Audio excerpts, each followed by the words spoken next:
Masechet Gittin, Daf Mem Aleph Amud Bet. On va commencer par les trois dernières lignes de Mem Aleph Amud Aleph. Mishnah. Mi shechetzio eved vechetzio ben chorin. Oved et rabo yom echad ved atzmo yom echad.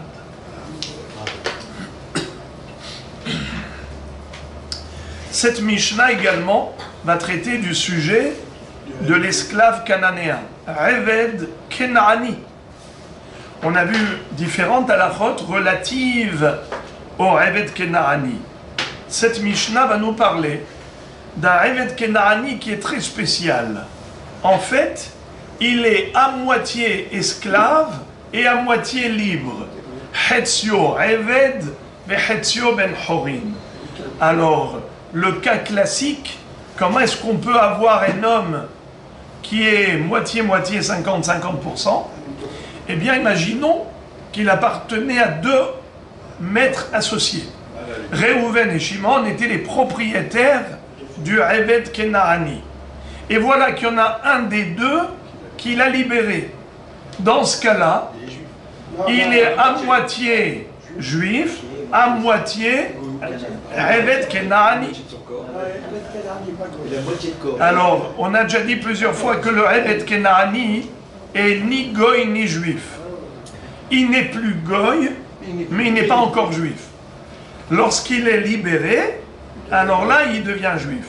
Quand il a été acheté par son propriétaire, qu'est-ce que lui a fait son propriétaire? La Mila et la Tevila. Mais pas une Mila et Tvila chez l'Yahadut, mais chez l'Avdut. Pas de judaïsme, mais d'esclavage, d'être esclave, serviteur d'un juif. D'ailleurs, il a toutes les mitzvot comme celle d'une femme, mais pas comme celle d'un homme. Et différemment de la femme juive, lui n'est pas juif. D'ailleurs, il ne peut pas épouser une juive. Il ne peut aller qu'avec une servante cananéenne comme lui. Une shifha kenaanite. Alors maintenant, la Mishnah va parler du cas atypique, le cas spécifique. Cet homme-là, qui était initialement Eved Kenaani, et ensuite il a été libéré à moitié. Comme j'ai dit, il avait peut-être deux propriétaires, et l'un des deux l'a libéré.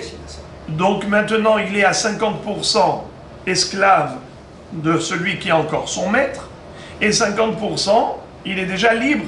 Donc c'est comme 50% juif. Quel est le statut de cet homme? La Mishnah nous dit Mahloket Bet Shammai et Bet Hillel. La première opinion, ça va être Bet Hillel. Oved et Rabo Yom Echad ve et Atzmo Yom Echad, divrei Bet Hillel.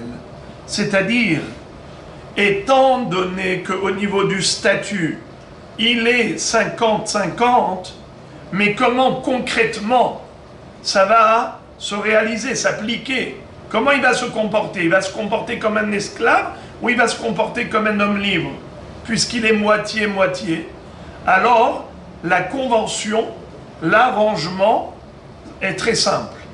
Nous dit Bet Hillel, Oved et Rabo Yom Echad, ve et Atzmo Yom Echad. Un jour, il est libre, un jour, il est serviteur. Un jour, il est libre, un jour, il est serviteur. Et comme ça, 50-50. 50% de liberté, 50% d'esclavage. Bet Shammai Omrim, mais Bet Shammai ne sont pas d'accord avec cet arrangement. Pourquoi? Ils vont dire à Bet Hillel, Tikantem et Rabo, ve et Atzmo lo tikantem. Certes, vous avez trouvé la solution pour le maître.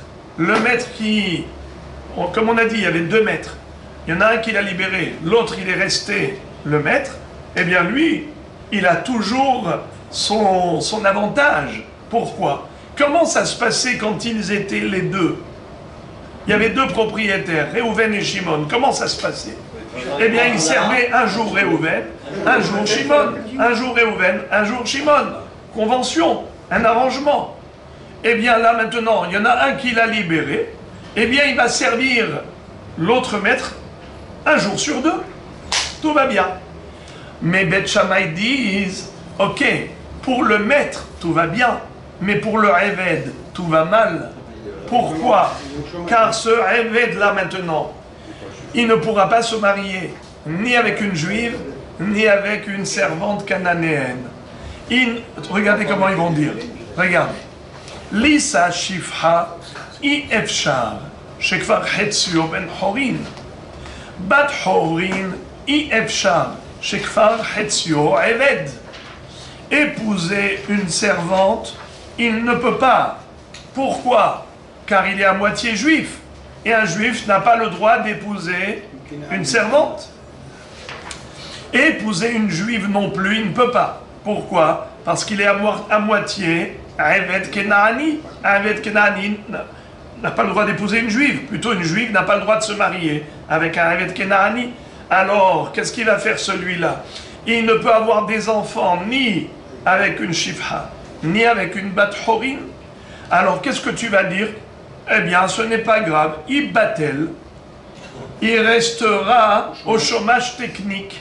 C'est-à-dire, il n'aura pas d'enfant. Et alors, qui a dit qu'il faut qu'un homme pareil ait des enfants? Il battelle. La Mishnah dit, non. On ne peut pas lui dire, monsieur, tu restes les bras croisés, tu n'auras des enfants ni avec la juive, ni avec la servante cananéenne. Pourquoi on ne peut pas lui dire ça? Parce que le monde a été créé pour la pérennité du genre humain. Ve'halo lo nivra ha'olam, ela le piria merivia, sheneemar lo tohu bera'a la shevet yetzara. Qu'est-ce que ça veut dire? La première mitzvah que Akadosh Baruch Hu a donnée à Adam Arishon et Hava, c'était de se multiplier, de fructifier, dans le sens où il y a une mitzvah d'avoir des enfants, Piria Verivia. Et c'est un pasouk dans Ishaïa Hanavi qui le dit dans des termes différents. Lo tohu bera'a, la shevet yetzara. Akadosh Baruch Hu n'a pas créé le monde pour le tohu bohu, pour le détruire, pour la désolation, pour le chaos. Non, Hachem veut qu'on installe le monde. D'ailleurs, c'est pour cela qu'il a créé l'attirance des opposés. Pourquoi cette attirance entre hommes et femmes? C'est pour assurer et garantir la pérennité du genre humain. Car sinon, l'humanité, à un moment donné, va s'estomper. Vous connaissez l'histoire. Lorsqu'à un moment donné, les Anshe Knesset Agedola, les sages de la grande assemblée, à l'époque du deuxième temple, lorsqu'ils ont reconstruit le deuxième Beth Amikdash, ils ont dit à Kadosh Baruch Hu, le premier Beth Amikdash a été détruit à cause de la Avodah Zara. Et ce Yetzer Hara, il brûle encore dans notre cœur, l'attirance vers l'idolâtrie. Et ça risque de détruire même le deuxième Beth Amikdash. Hachem, s'il te plaît, extirpe de notre cœur le penchant de l'idolâtrie. Et Akadosh Baruch Hu a écouté la tefila de tous les Anshe Knesset Agdola qui se sont réunis dans le Beth Amikdash pour adresser à Akadosh Baruch Hu cette prière solennelle. Alors ils se sont dit, tant qu'à faire, puisque nous avons déjà réussi à obtenir satisfaction par rapport au Yetzer Hara de Avodah Zara, nous allons demander à Hachem de nous libérer également du Yetzer Hara de l'inceste, de l'attirance vers toutes les pulsions instinctives relatives aux relations, à tout ce qui est sexuel. Eh bien, en effet, Akadosh Baruch Hu a accepté, et il a en effet libéré Am Israël, il les a libérés de cette pulsion de l'attirance entre hommes et femmes. Et pas seulement pour le Am Israël, mais de l'ensemble du cosmos. Il n'y avait plus d'attirance des opposés. Figurez-vous que même les poules n'attiraient plus les coqs et ils ne trouvaient plus d'œufs à manger. Il n'y avait plus de poussins. Pendant 3 jours, ils ont vu que ça y est, il n'y a plus rien. Pourquoi? Parce que il n'y a plus d'attirance. Ils se sont rendus compte que ce n'est pas pour rien que Akadosh Baruch Hu a créé l'attirance des opposés. Alors ils ont dit à Hachem, rends-nous ce penchant. Le Yetzer Hara des Harayot, s'il est utilisé à bon escient, eh bien les gens se marient Bikdusha, Mekadesh, Amo Israël, Aliede Chuppah, Bekidushin, et on a des enfants qui vont naître dans le cadre de la sainteté, avec une halakha qui légifère la vie maritale et ainsi de suite. Et donc ils ont demandé à Gshborou de leur rendre le Yetzer Hara de Harayot, mais ils lui ont crevé un œil. C'est-à-dire, il n'y a plus l'attirance des krovotes, des proches parents. Un homme n'est pas attiré ni par sa mère, ni par sa sœur, ni par sa fille, dans le sens où ils ont atténué la force de ce Yetzer Hara. Mais sinon, de manière générale, il n'y a plus de penchant pour l'idolâtrie, ça n'attire plus, les gens ils font plus comme avant, fabriquer une statue, l'enlacer, l'embrasser, aïe mon père, aïe ma mère, je t'adore, il n'y a plus de ça. Il y a une idéologie, il y a les doctrines comme le bouddhisme ou toutes sortes d'idolâtries, ce sont toutes sortes de théories, mais il n'y a pas d'attirance naturelle vers la Avodah Zara.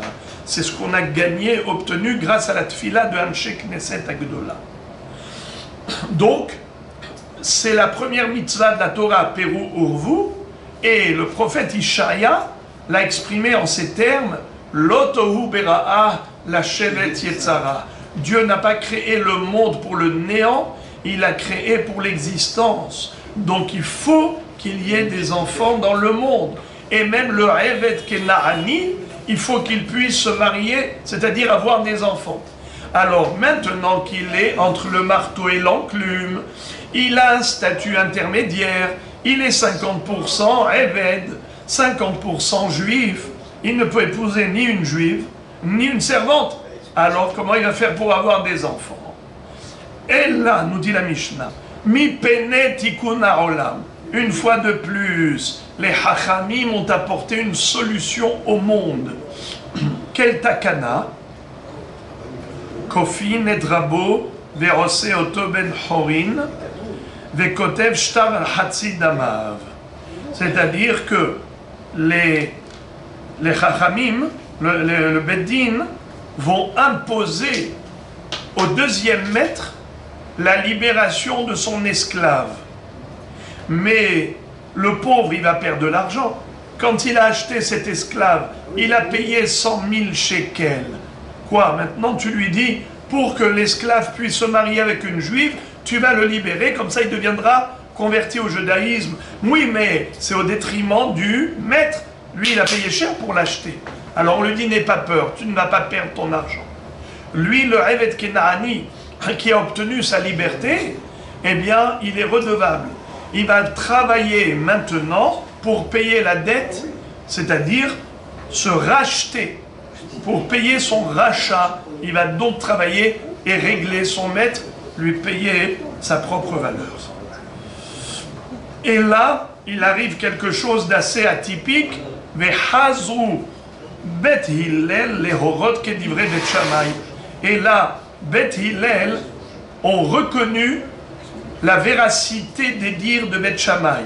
Et ils ont dit, vous avez raison. Vous entendez comment Bet Hillel ont tiré le chapeau à Bet Shammai en disant, vous avez absolument raison, c'est ce qu'il faut faire. Il faut imposer au deuxième maître la libération totale de l'esclave afin qu'il devienne juif à part entière. Gemara, Tanu Rabanan, Ameshahrer Hatsi Avdo, Rabbi Omer Kana, Vachachamim Omrim Lo Kana.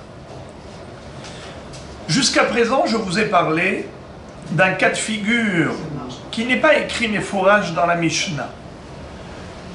J'ai anticipé, afin de faire comprendre la Mishnah, j'ai parlé d'un Eved Kenaani qui appartenait à deux propriétaires, Réhouven et Shimon. Réhouven l'a libéré et il restait 50% esclave de Shimon. Mais maintenant, la Gemara va nous parler d'un autre cas de figure. Quel est le din s'il n'y avait depuis le début qu'un seul maître, Réhouven, qui était propriétaire d'un Eved Kenaani. Réhouven, je répète, écoutez, concentrez-vous. Réhouven était propriétaire d'un Eved Kenaani. Réhouven a libéré le Eved Kenaani à moitié. Je répète, il a écrit à son Eved Kenaani un shtar en lui disant « Je te libère à 50%. » Donc peut-être il a vendu Ne donnez pas vos avis. Ne donnez pas vos avis, je vous en prie. Alors, le Adon a écrit à son Eved Kenaani « Je te libère à moitié ». Est-ce que c'est possible, oui ou non? On verra tout de suite le débat.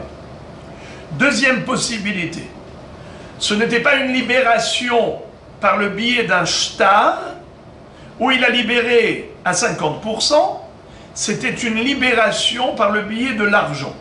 C'est-à-dire, il lui dit, tu as payé combien pour m'acheter? 200 000 shekels? Tiens, 100 000 shekels, et je voudrais acquérir 50% de ma liberté. Est-ce que c'est possible, oui ou non? C'est le sujet, c'est le débat qu'on va étudier maintenant. Une mahloket entre Rabbi et Chachamim, et ensuite une mahloket entre Rabba et Rabbi Yosef, à savoir quelle est la mahloket entre Rabbi et Chachamim. Rabbi et Chachamim, c'est des Tanaïm qui figurent dans la Braïta, qui sont cités par la Braïta, et ensuite Rabba et Rabbi Yosef sont des Amoraïm de la Gemara, qui eux vont interpréter la mahloket entre Rabbi et Chachamim. Alors lisons le texte d'abord. Gemara, Tanu Rabbanan, la Baraïta nous enseigne Ameshahrer Hatsi Avdo, celui qui libère la moitié de son esclave. Rabbi Omer Kana, Rabbi dit ça marche, il est possible de libérer que 50% de son Eved. La Chachamim Omrim Lo Kana, Chachamim disent, ça ne marche pas.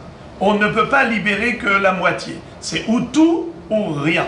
Mais ça n'existe pas de libérer que 50% de son esclave. Maintenant, on va voir l'interprétation de Rabba. Amar Rabba, Mahloket Bishtar. Tout ce débat entre Rabbi et Chachamim, Rabbi qui dit que ça marche, et Chachamim qui disent que ça ne marche pas, la libération à moitié, c'est lorsque le maître a voulu libérer les 50% avec un get shihrur, avec un shtar. Mais s'il avait voulu le libérer avec de l'argent, d'abord, excusez-moi, Marloket bishtar, des rabbis savar, Rabbi pense, veof de lonifdata, o hufsha lonitanla, Meki shtar le kesef, ma kesef ben kullo ben hetzio, af shtar name ben kullo ben hetzio. C'est-à-dire, pour comprendre cette phrase, qui est en fait l'explication que donne Rabba à l'opinion de Rabbi, il dit comme ça, d'après Rabbi, Kana.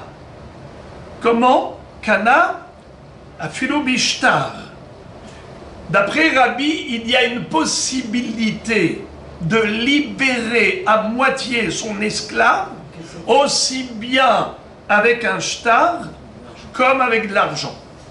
Car l'argent, c'est évident que oui, c'est possible. D'où sait-on qu'un Evet Kenaani peut se racheter avec de l'argent à moitié?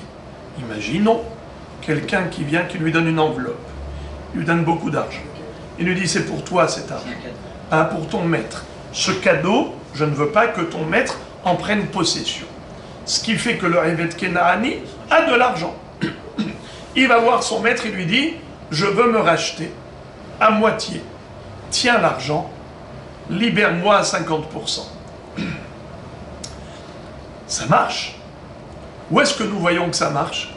La Torah nous parle de Shifha Harufa. Vous savez qu'est-ce que c'est que Shifha Harufa? C'est l'un des 6 Hashamot. Tous les matins, vous récitez, n'est-ce pas? Elohen Hashamot. Voici les Hashamot, il y en a 6. Hasham Me'ilot, Hasham Gezelot, Hasham Shifha Harufa, Hasham Metzora, Hasham Nazir, Hasham Talouy. Qu'est-ce que c'est que Hasham Shifha Harufa? Shifha Harufa, ça veut dire une servante cananéenne qui était réservée au Eved Ivri. Mais il y a une mahloket. Est-ce qu'elle était servante cananéenne à 100%? Ou bien, est-ce qu'elle était que à 50% cananéenne, servante? Mais elle était à 50% déjà libérée.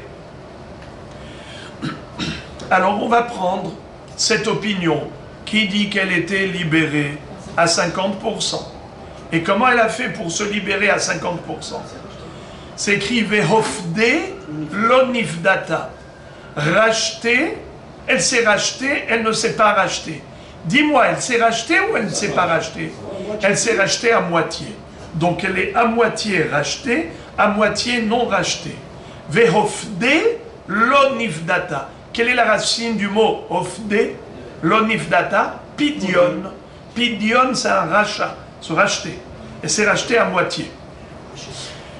Et le pidion, en général, ça se fait avec quoi? Avec de l'argent. Donc cette fille-là, elle s'est rachetée à moitié avec de l'argent.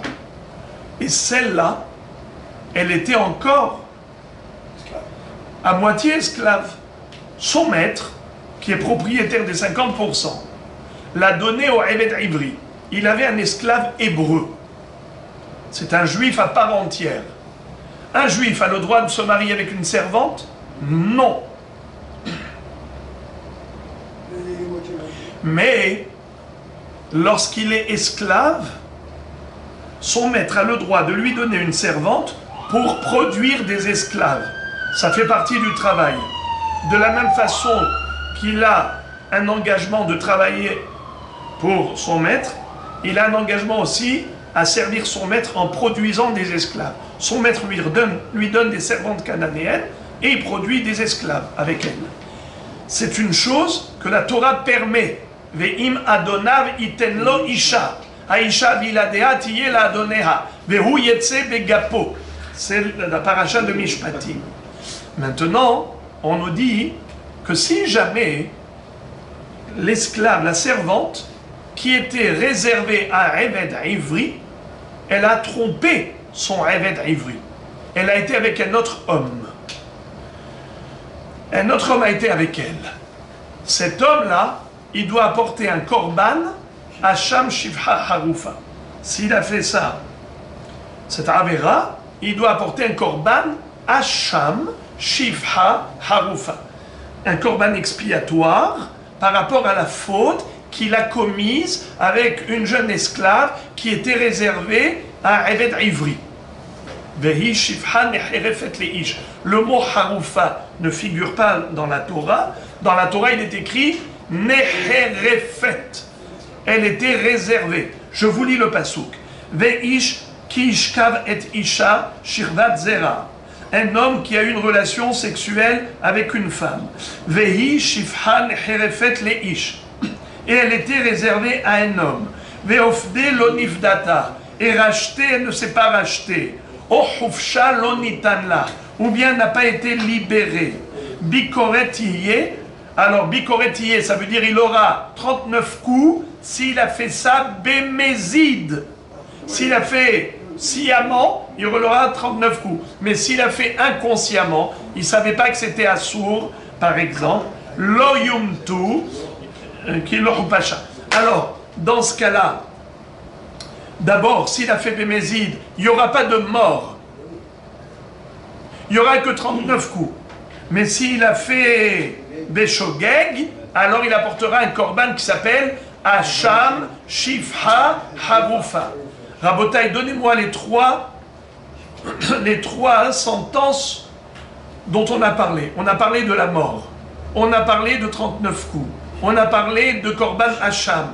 Dites-moi, cet homme-là qui a été avec cette jeune fille, qui était une servante cananéenne réservée à Eved Ivri, est-ce qu'il est Hayav Mita? Comme pour quelqu'un qui va avec une femme mariée? Réponse, non. Elle n'a pas le statut d'une femme juive mariée. Un homme qui va avec une femme juive mariée, il est Hayav Mita, il est passible de la peine capitale. Mais ici, la Torah dit Lo Yumtu, qui lo pacha. Ils ne seront pas mis à mort, car c'est une esclave. Ce n'est pas une juive. Donc elle n'a pas le statut de Eshet Ish. Même si c'était Bémézid, il n'y a que 39 coups. Et maintenant, si c'est Béchogeg, si c'est inconsciemment, il ne savait pas que c'était Assour, ou il ne savait pas qu'elle était déjà réservée au Eved Ivri, alors dans ce cas-là, Korban Hacham, Shifha Harufa. Hacham, Shifha Harufa. Les amis, quand la Torah nous parle du statut de cette jeune fille, qu'est-ce qu'elle nous dit?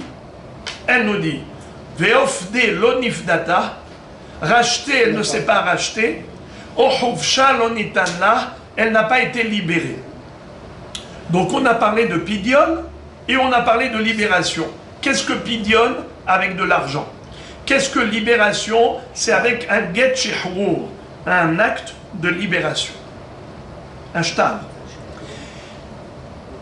Par rapport à la libération avec l'argent, la Torah elle a utilisé deux verbes opposés. Elle a dit veofde lonifdata. Rachetée, elle n'a pas été rachetée. Alors quoi, elle est rachetée ou pas rachetée?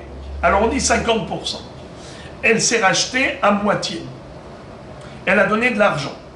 Donc de là on apprend que le rachat avec de l'argent, se racheter avec de l'argent c'est possible à moitié, à 50%. Ça marche. Est-ce que ça marche aussi pour le shtar?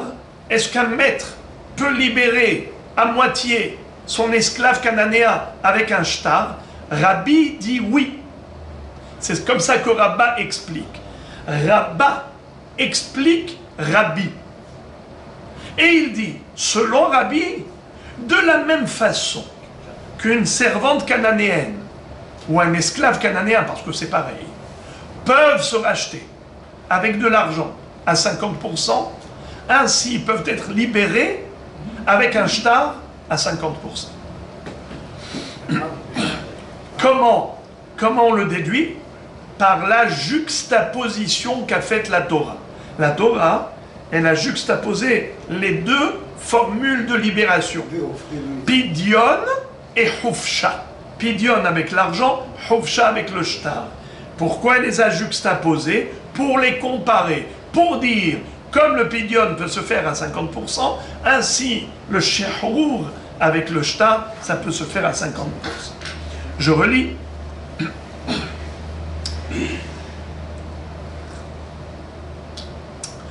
Mekish, shtar, les kesef. On compare, selon Rabbi, le shtar à l'argent. Ma kesef, ben kulo, ben hetzio. Comme le rachat, on peut se racheter entièrement, on peut se racheter partiellement, puisque la Torah dit qu'elle peut se racheter même partiellement, à plus forte raison entièrement. Afshtar ben kulo ben hetzio. Même avec un shtar, on peut libérer un esclave ou une servante à moitié. Verabanan, c'était qui a parlé? C'était Rabbi. C'était Rabbi qui a parlé. Maintenant c'est Rabbanan. Verabanan, gamre lahla meisha. Maisha hetzia lo, af eved nami hetzio lo. Chachamim disent impossible de libérer un esclave ou une servante à moitié avec un get shehrour. Avec de l'argent, oui, on peut se racheter à moitié, mais pas avec un get shehrour. Sur quoi ils s'appuient pour s'opposer à Rabbi? Ils disent, on a une gezerah shava. Le mot là figure à propos du get shehrour, et le mot là figure à propos du get isha. Une femme, on peut divorcer avec d'elle, on peut la répudier avec un get. Un esclave ou une servante, on peut les libérer avec un get.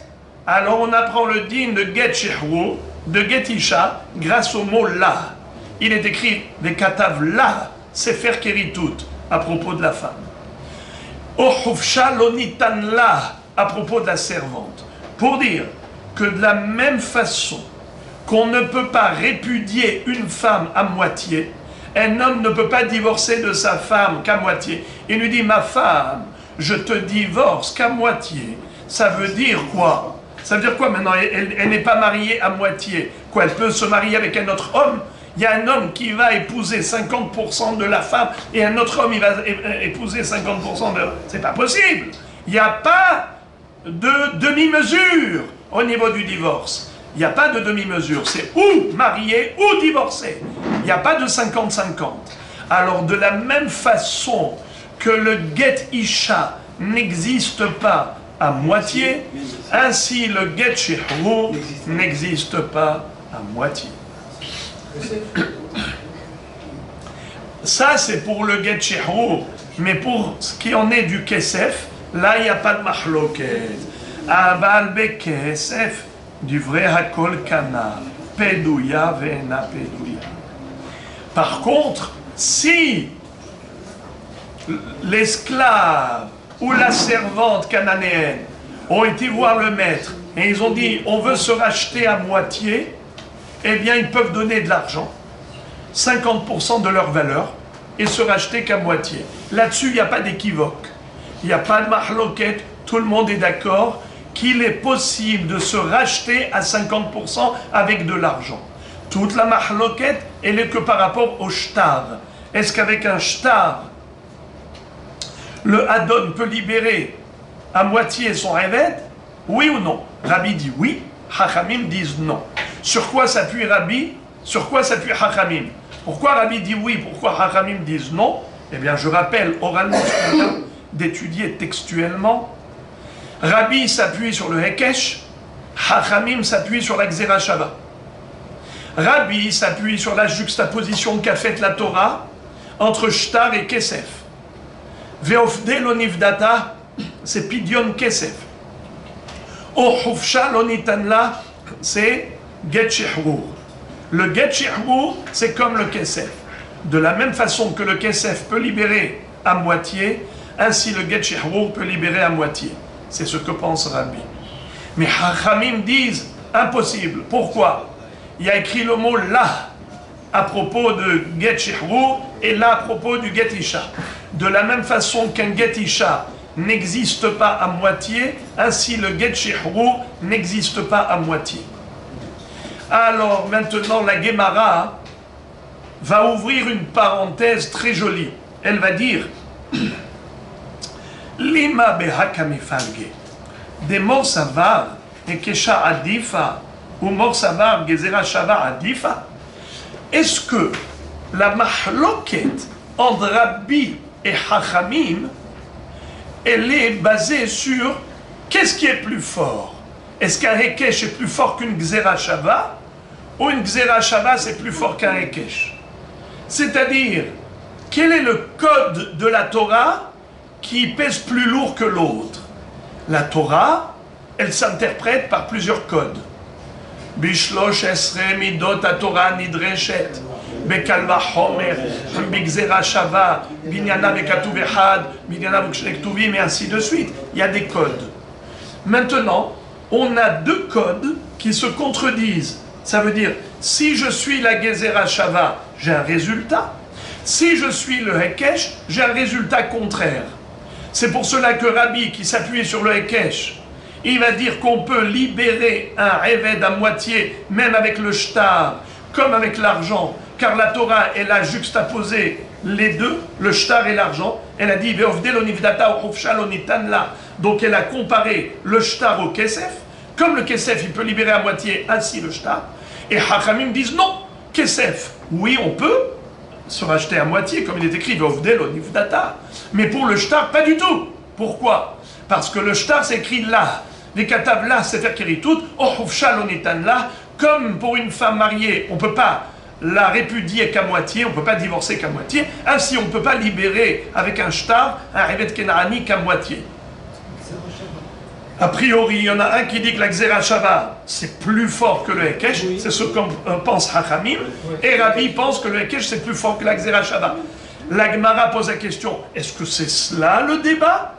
Elle ouvre la parenthèse, la Gemara, elle dit, Lima beha kamefalge.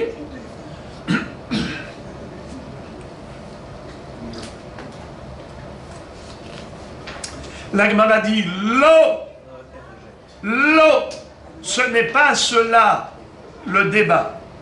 Découlé alma Xera Shava adifa. Tout le monde est d'accord que la Xera Shava est plus forte que le Hekesh. Même Rabbi doit être d'accord sur ce principe. Alors pourquoi il est cholek, on verra tout de suite. Mais déjà, Rashi nous explique pourquoi la Xera Shava c'est plus fort qu'un Hekesh. Hekesh, c'est une juxtaposition. Comparaison basée sur une juxtaposition. Gezerah Shava, c'est une analogie basée sur deux mots qui figurent dans deux sujets différents. Pourquoi la Torah a écrit ce mot, le même mot dans ces deux thèmes? C'est pour créer la connexion entre les deux thèmes. Un vase communicant pour comparer ce sujet à ce sujet. Quel est le mot commun dans Get Shehrour et Get Isha? Là. Rashi nous dit deux svarot très très belles. Il dit premièrement, en général, pour une Xera Shava, le mot qui sert de vase communicant, c'est un mot qui est de trop. Il est a priori inutile. Pourquoi la Torah l'a écrit? Eh bien, c'est pour faire la Xera Shava. Ça, c'est premièrement. Primo. Secondo, c'est qu'en réalité, la Gezerah Shava, elle n'aurait pas pu être apprise si elle n'avait pas été enseignée par le maître à son élève, qui lui-même l'a reçu de son maître, qui l'a reçu lui-même de son maître, jusqu'à Moshe Rabbeinu, qui l'a reçu au pied du mont Sinaï d'Akadosh Baruch Hu. Donc une Gezerah Shava, ça a été enseigné directement, Torah chez Beralpé. Alors, c'est comme si c'était écrit dans la Torah. La Xera Shava, c'est évidemment plus fort que le Hekesh. Alors la question se pose, dans ce cas-là, pourquoi Rabbi a donné préséance au Hekesh? Pourquoi il a dit qu'on peut libérer à moitié? Avec un shtar comme avec de l'argent. Il dit comme ça. Shane achadeika le mefrach. Maleisha. Shekenena yotza bekesef. Tomar be'eved sheyotze bekesef. C'est-à-dire, là, Rabbi, exceptionnellement, il a accordé la priorité au Hekesh, la primauté, plutôt qu'à la Xera Shava, parce qu'il avait une objection face à la Xera Shava. Il dit, c'est quoi la Xera Shava de l'Ahlam Isha? Tu compares le Eved à la femme. Comme la femme, tu ne peux pas la libérer la répudier à moitié, tu ne peux pas libérer non plus un Eved à moitié. Il dit, mais attends, mais quel rapport? Comment tu peux comparer le Eved à la femme? Mais ils sont incomparables. Pourquoi incomparables, les amis? Pourquoi ils sont incomparables? Car une femme, elle ne peut pas se racheter avec de l'argent. Il n'y a que le guet qui marche. Alors qu'un Eved Kenaani peut se racheter même avec de l'argent. Donc tu vois que les moyens de libération du Eved Kenaani n'ont rien à voir avec le divorce. Tu vois que le divorce, ça ne peut se faire qu'avec un shtar, alors qu'une libération, ça peut se faire avec un shtar, ça peut se faire avec un pidyon. alors ne compare pas l'incomparable. Voilà pourquoi, même si on ne peut pas divorcer à moitié, on peut libérer à moitié. C'est pour cela que Rabbi pense que le Hekesh, en l'occurrence, est plus fort que la Gzera Shava. Parce qu'ici, j'ai une kushia sur la Gzera Shava. Regardez la dernière ligne de Tosfot en bas. Tosfot dit comme ça. Maleisha, afalgav de Gzera Shava mufnahi, de yalfina mina miletuva, mikol makom kevan de ikale mifrach, shafkinana mishum Hekesha. C'est-à-dire, cette Gzera Shava, on le sait, elle est absolument valide. La preuve, c'est qu'on va apprendre beaucoup de halachot grâce à cette Gzera Shava. Le din de l'Ishma, par exemple, dans le Get Shehur, comme dans le Get Isha, n'est-ce pas? On a plein de halachot qu'on apprend à Eved de Isha, ou bien par exemple, qu'un Eved, il a toutes les mitzvot de la femme. D'où on sait qu'un Eved Kenaani, il a toutes les mitzvot comme une femme. Grâce à la Gzera Shava, là. Mais il dit, mais par rapport à la formule de libération, là, le Hekesh est plus fort que la Gzera Shava. Pourquoi? Parce que j'ai une kushia. Comment tu peux comparer le Eved et la femme par rapport aux moyens de libération alors qu'ils n'ont rien à voir? Tu peux libérer un Eved Kenaani avec de l'argent alors qu'une femme ne peut pas se racheter avec de l'argent. Par exemple, une femme, elle viendrait chez son mari et lui dirait « Dis-moi, comment tu m'as acheté? Avec une bague. Sous la choupa, tu m'as dit, Israël. Tiens ta bague, je t'en fais cadeau. Reprends ta bague, lâche-moi. Est-ce que ça marche? Non. Ça marche pas, ça. Une fois qu'elle a été mekudeshet, il n'y a que le guet qui peut mettre fin à la relation. Voilà donc pourquoi Rabbi, exceptionnellement, il va donner priorité au Hekesh plutôt qu'à la Gzera Shava. Avant de poursuivre, pour citer l'opinion contraire qui est celle de Rabbi Yosef, je récapitule Rabba. Rabba explique la mahloket entre Rabbi et Chachamim à propos de Meshachrech Hatzi Avdo, celui qui a libéré son Eved qu'à moitié. Est-ce que c'est possible de le faire avec de l'argent? De libérer que 50% de son Eved? Les amis, répondez-moi par oui ou par non. Oui ou non? Est-ce qu'il y a une mahloket?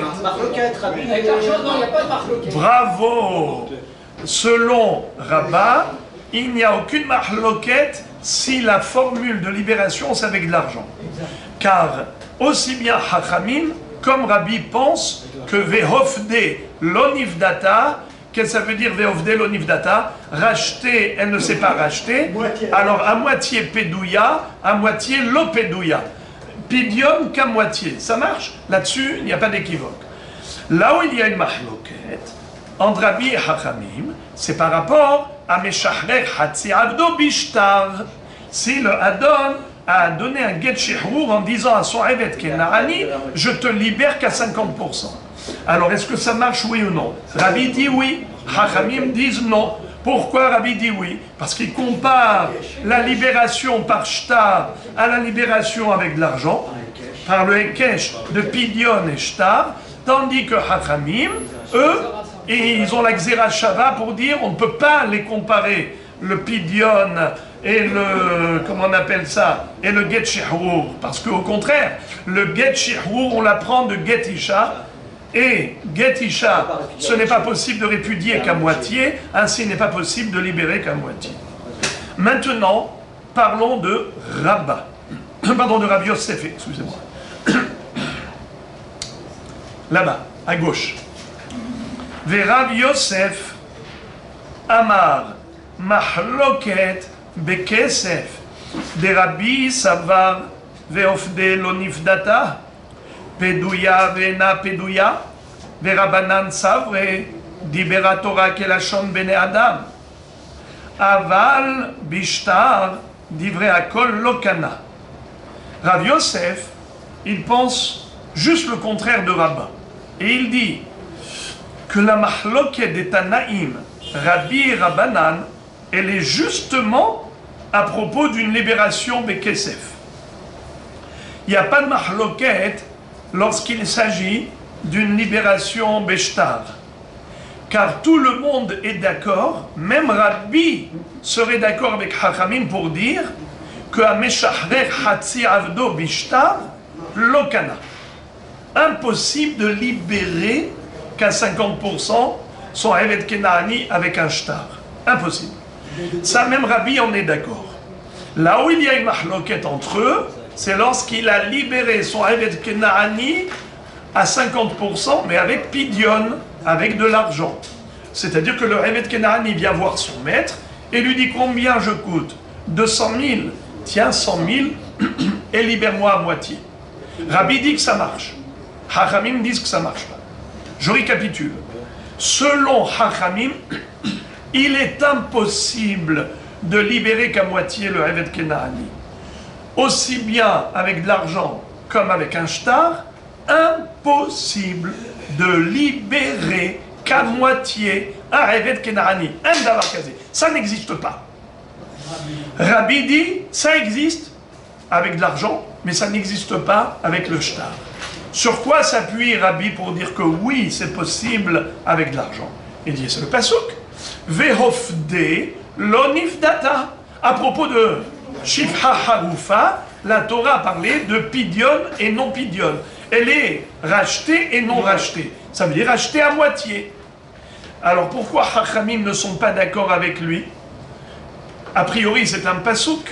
Chachamim te disent Dibra Torah kilshon bene Adam. La Torah, elle s'est exprimée comme les gens parlent. Les gens, parfois, ils se répètent. Ils disent hey, oh, acheter, tu ne l'achètes pas. Hein? Ve'ovde lo nivdata. Hein? Ça veut dire que la Torah n'a pas voulu parler d'un cas spécifique où ve'ovde, elle a été rachetée, lo nivdata, elle n'a pas été rachetée. Après, tu dis que c'est une contradiction. Et comment tu résous le paradoxe? Et tu dis, eh bien, elle a été rachetée à moitié.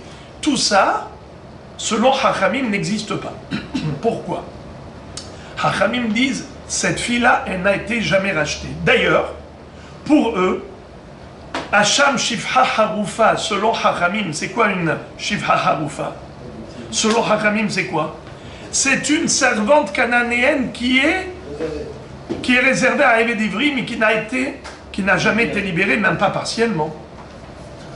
Vous comprenez? C'est-à-dire qu'on ne parle pas, comme on avait dit jusqu'à présent, d'une servante qui a été libérée à moitié. Ce n'est pas de cela qu'il s'agit.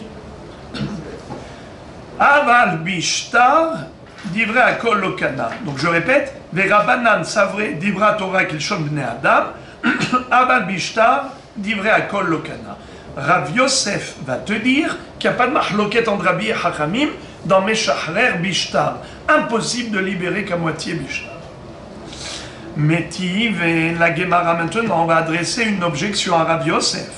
Comment peux-tu dire une chose pareille? Pourtant, il est écrit dans la braïta suivante Ameshachrer Hatzi Avdo Bishtar Rabbi Omer Kana Chachamim Omrim Lo Kana. Tiufta de Rav Yosef, Tiufta. C'est écrit noir sur blanc dans la braïta que la mahloket entre Rabbi et Chachamim, c'est Meshachrer Bishtar. Alors comment tu as pu dire à Yosef, toi le Hémora, tu peux dire le contraire de la Baraïta. Un Hémora ne peut pas contredire une Braïta. La Braïta elle-même fait dire à Rabbi qu'on peut libérer à moitié un Eved Kenaani, même Bishtar. La Gemara dit, Tiuvta de Rav Yosef, Tiuvta. Cette réfutation de Rav Yosef, en effet, c'est une réfutation qui est très forte. La Gemara continue et elle dit Nima bishtar ou de peligé aval bekesef la peligé. Nima bishtar ou de peligé aval bekesef la peligé. Nima tevet yuvta de Rav Yosef betarte. La Gemara dit premièrement, on a réfuté Rav Yosef qui avait dit que bishtar il n'y a pas de mahloket. Et que même Rabbi en convient qu'il est impossible de libérer un Eved Kenaani à 50% bishtar. Donc primo, on a vu le contraire. Rabbi dit clairement, oui c'est possible. Maintenant, qu'est-ce qu'avait dit Rabbi Yosef? Que leur mahloket elle est bekesef. elle est Bekesef. Que Rabbi dit Kana, et Hachamim disent Lo Kana. Mais moi maintenant, je peux déduire que Bekesef, ils sont tous d'accord. Ils sont tous d'accord que Kana, quelle est la preuve? C'est que tu vois que la mahloket entre Rabbi et Hachamim, elle est que Bishtar. Pourquoi on a précisé Ameshachrer Hatzi Avdo Bishtar? Pourquoi tu as parlé de Shtar? Sous-entendu que Bekesef, il n'y a pas de mahloket et que même Hachamim serait d'accord avec Rabbi pour dire qu'on peut se racheter à moitié. C'est la question de la Gemara. Et donc la Gemara dit, dans ce cas-là, on pourrait dire que Rabbi Yosef a été réfuté par rapport à 2 points. Premier point, c'est qu'il a dit que Bishtar, il n'y a pas de mahloket, tout le monde est d'accord que c'est impossible. Voilà, premièrement, on voit que c'est oui, c'est une mahloket. D'après Rabbi, c'est possible d'être Meshachrer Hatzi Avdo Bishtar. Secondo, du fait que la Braïta est précisée Bishtar, on pourrait déduire que si c'était Bekesef, il n'y a pas de mahloket, et que tout le monde est d'accord, même Hachamim serait d'accord avec Rabbi, qu'il est possible de se racheter à moitié. Alors que lui, il a dit que c'est une mahloket Bekesef.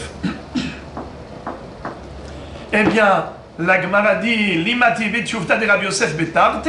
Est-ce qu'on pourrait dire que Rabbi Yosef a été réfuté sur les 2 points? La Gemara dit non. Amarlecha Rabbi Yosef. En effet, tu m'as réfuté sur un point, mais par rapport à l'autre point, je n'ai pas forcément tort. Je peux avoir raison. C'est-à-dire que la mahloket, elle est aussi bien Bishtar, aussi bien Bekesef comme Bishtar. Amar lecha Rabbi Yosef, Pelige Bishtar, Veuadin Bekesef. La mahloket entre Rabbi et Hachamim, elle est Bishtar, mais on peut dire aussi Bekesef. Vehadelo mifalge, Vehadeka mifalge Bishtar. Alors pourquoi la Braïta l'a précisé Bishtar? C'est pas pour exclure Kesef, c'est un Kedele Odiacha Koho de Rabbi. C'est pour te montrer la force de Rabbi. Que Rabbi dit qu'il est possible de libérer un Evet Kenaani à 50%, pas seulement Bekesef, mais même Bishtar. Bien que on aurait pu dire non. Pourquoi non?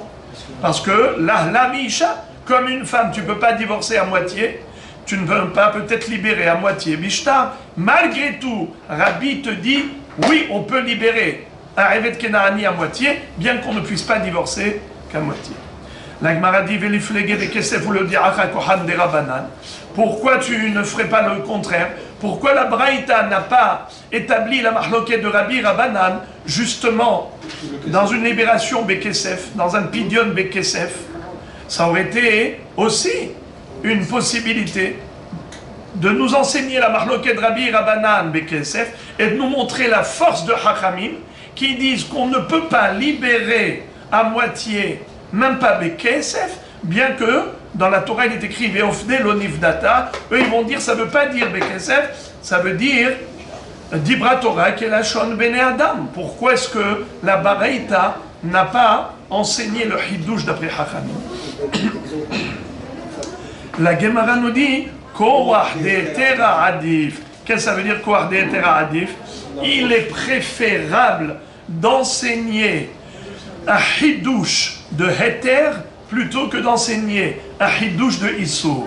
C'est-à-dire, je vous pose la question les amis, qu'est-ce qui est plus facile, d'interdire ou de permettre? Celui qui interdit ne prend pas de risque. C'est très facile de dire allez assour, assour, assour, tout assour, comme ça tu t'es protégé. C'est vrai, une personne pour elle-même, elle peut tout s'interdire, mais tu ne peux pas interdire aux autres comme ça si ce n'est pas fondé. Par contre, pour dire permis, vous savez combien d'heures de travail il faut pour dire permis? Tu prends un risque. Tu dois passer des mois et des mois d'études sur un sujet pour pouvoir dire un mot, permis. Dire interdit, même si tu n'étudies pas, tu dis allez, je m'interdis, c'est bon. Mais pour permettre, tu dois amener des preuves. Et ces preuves-là, tu dois travailler, t'investir, étudier des heures et des heures et des heures pour arriver à ce héter. Croire des terrains adif. On va terminer le sujet. Regardez, Tashma. La Gemara maintenant veut essayer d'apporter une preuve à Rabbi Yosef. Jusqu'à présent, elle a réfuté, maintenant elle lui apporte une preuve. Qu'est-ce qu'a dit Rabbi Yosef? Il a dit que peut-être la mahloket, elle est aussi bien bishtar comme bekesef. Tashma ve'ovde yachol lakol. Talmud lomar lo nivdata. Il lo nivdata yachol lakol. Talmud lomar ve'ovde. Aketzad peduya ben abduya. Bekesef ou bishve kesef. Ve'en ni ela bekesef bishtar minay. Talmud lomar ve'ovde lo nivdata o chofsha lo nitan la. ולהלן הוא אומר, וכתב לה ספר כריתות. מה להלן משטר? אף כאן משטר. אין לי אלא חציו בכסף, או כולו משטר. חציו משטר מנין? תלמוד לומר ועובדי לא נפדתה, או חופשה לא ניתן לה. מקיש שטר לכסף. מה הכסף? בין כולו בין חציו, אף שטר נמי, בין כולו בין חציו. בישלמה לרב יוסף בדר בעיתותיו. המנה רבי אלא לרבה רשע דברי הכל וסיפה רבי, c'est-à-dire la Gemara maintenant veut tenter de donner raison à Rav Yosef sur un point. On s'explique. Au début, on a dit à Rav Yosef, tu as une braïta qui te contredit. Eh bien, il a levé les mains. Oh, les mains. Eh bien, il a baissé les bras devant cette braïta. Mais après, on lui a dit, a priori de cette braïta, on peut déduire une contradiction à tes paroles. Eh bien, sur 2 points. Il a dit, non, tu m'as contredit sur un point, mais pas sur l'autre. Alors là, j'ai parlé schématiquement, je m'explique. Je suis obligé de faire un peu vite parce que le cours suivant, c'est dans quelques minutes, je suis obligé d'abréger. Donc, j'espère que j'arriverai, Be'ezrat Hashem, à me faire comprendre. Il y a ici une longue baraïta qui, elle, nous montre qu'au travers du pasuk Ve'ovde lo nivdata, on peut libérer un Evet Kenaani à moitié. Car le mot Ve'ovde, ça veut dire racheter. Lo nivdata, non racheté. Alors, c'est contradiction, c'est antinomique. Est-ce que ce Evet Kenaani, cette chiffre-là, elle s'est rachetée ou pas? Réponse, à moitié, à 50%. De là, on a déduit ce grand yesod qu'il est possible de libérer une servante ou un esclave à moitié grâce à quoi? Grâce à l'argent. Pidyon bekesef. One. Après, la braïta elle-même, elle dit ok, tu as trouvé la libération à moitié bekesef, qui dit que ça marche aussi bishtar, et la Gemara dit bishtar bichlal. Est-ce qu'on peut libérer bishtar? Qui dit que le shtar, pas seulement pour à moitié, bichlal, la libération. Qui dit qu'on peut libérer un Evet Kenaani, Mishtar, un Get Shehrour? On en a toujours parlé, mais d'où le sait-on? D'où sait-on déjà que on peut se racheter avec de l'argent? Un Evet Kenaani peut se racheter avec de l'argent, mais Ovdel Onivdata, Pidyon, à moitié et à plus forte raison, entièrement. Car si déjà il peut se racheter à 50%, à plus forte raison qu'il peut se racheter à 100%.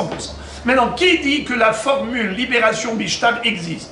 Eh bien, la Braïta nous dit par la Xera Shava, la Isha. Comme une femme peut être répudiée avec un get, ainsi un Evet Kenaani peut être libéré avec un get, grâce au mot commun, la Xera Shava.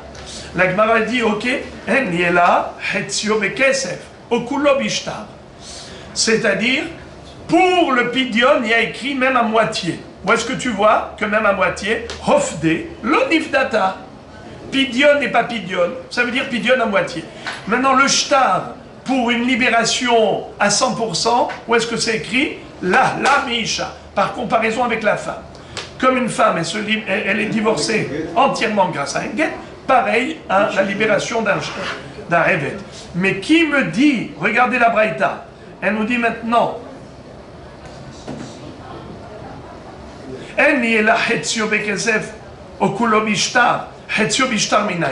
la Braïta elle-même me dit, d'où sait-on qu'on peut libérer un Evet Kenaani à 50% avec un shtar, pas avec de l'argent? D'où sait-on que ça marche?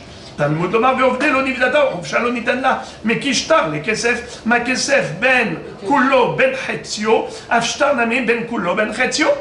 Du fait du hekesh. La Braïta te dit, on a d'une part la Xera Shava, on a aussi le hekesh. Et les deux sont complémentaires, car grâce au Hekesh, tu apprends que de la même façon qu'on peut libérer avec Pidyon un Eved à moitié, grâce au Pidyon, avec l'argent à 50%, ainsi avec le Shtar, tu peux lui donner un get pour le libérer à 50%. It's good, it's very good. Fin de citation de Baraita. Moraï Verabotai. Maintenant, regardez l'analyse trop belle de la Gemara. Maintenant, la Gemara va dire, qu'est-ce qui en ressort de cette Baraita? Qu'est-ce qui en ressort de cette Baraita? Qu'on peut libérer, pas seulement à 100%, un Eved Kenaani avec de l'argent ou avec un shtar, mais on peut même le libérer à 50% avec un shtar comme avec de l'argent. D'après Rav Yosef, après que Rav Yosef Itotav, vous vous rappelez c'est quoi Itotav? On a réfuté Rav Yosef. Qu'est-ce qu'il a dit? Tu m'as réfuté sur un point mais pas sur l'autre. Ça veut dire quoi? Que d'après Rav Yosef, la mahloket entre Rabbi et Rabbanan, c'est une mahloket pas seulement ben Kesef, même Bishtar. Donc la mahloket ben Bishtar, ben Bekesef, on peut libérer à 50%. On peut libérer à 50% un Eved, ben Bishtar, ben Bekesef. D'après Rav Yosef, la Braïta entièrement, elle va d'après qui? Rabbi. Car Rabbi, c'est lui qui pense que ben Bishtar, ben Bekesef, on peut libérer. Magnifique. Alors la Gemara dit, Bish Lamal, les Rav Yosef, Hamane Rabbi, c'est qui l'auteur de cette Braïta? C'est Rabbi. Et là, les Rabbas, mais d'après Rabba, Recha, Divrei Akol, Vesefa Rabbi, le début de la Braïta qui nous a dit qu'on peut libérer à moitié avec de l'argent, ça va d'après qui? D'après Rabbi. Parce que vous vous rappelez que, d'après Rabba, selon Hachamim, selon Rabba, même Hachamim sont d'accord avec Rabbi pour dire que Bekesef, il n'y a aucun souci. On peut libérer 50% Bekesef. La Mahloket n'est que Bishta. Que Bishta. Alors quoi? Alors la deuxième partie de la Braïta, c'est d'après Rabbi. Alors la première moitié de la Braïta, elle va d'après qui? Elle va d'après tout le monde. Divrei Akol, Recha Divrei Akol, parce qu'on parle de Bekesef. Et Rabba a dit que Bekesef, tout le monde est d'accord, qu'on peut libérer qu'à moitié. Alors que la Sefa qui nous dit que même Bishtar ça marche, ça va d'après qui? Que d'après Rabbi. Alors c'est un peu étonnant et étrange. Le début, ça va d'après tout le monde. Et la fin de la Braïta, elle va que d'après Rabbi. Recha, Divrei Akol, Sefa, Rabbi. La Gemara répond, Amar Lecha Rabba, oui. Et Recha, Divrei Akol, Sefa, Rabbi. Qu'est-ce que tu veux? Ça peut arriver. La Recha, elle va d'après tout le monde. Et la Sefa, elle va d'après Rabbi. Pourquoi est-ce que ça te dérange? Ça, c'est la réponse de Rabba. Ravashi donne une autre réponse. Ravashi Amar, Rabbi. Ravashi dit, ne dis pas que le début c'est Divrei Akol. Dit que du début jusqu'à la fin de la Braïta, c'est que Rabbi qui a parlé. Et en effet, selon Rabbi, aussi bien Beshtar comme Bekesef, il est possible de libérer un Eved Kenaani qu'à 50%. Et donc cette Braïta, Rabba va te dire qu'elle va d'après Rabbi. Tout va bien.